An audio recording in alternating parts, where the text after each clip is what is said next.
Welcome to NBL TV Vlog. So ito ating matutunghayan naman ang first batch ng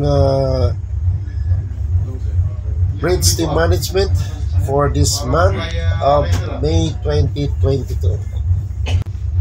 So trainees of different rank, captains, chief mate, third mate, second mate, AB and OS, at mayroong mga observer na mga kadete ng Synergy. So si El Capitan ang trainee supervisor, facilitator, and consultant. Yan ang bridge simulator ngayon ng Synergy ay bago na. Mayroon ng pitong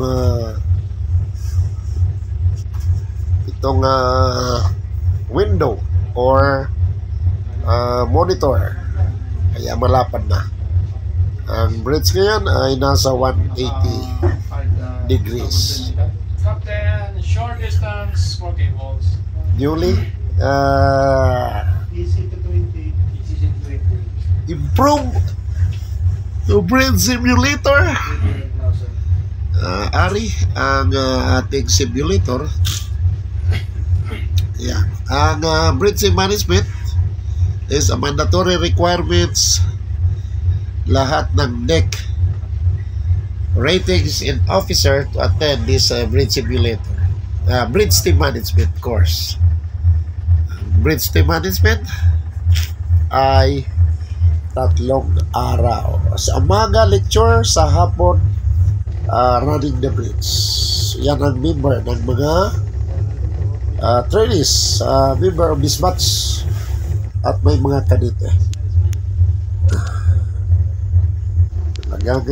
Improve na ang simulator ng Synergy.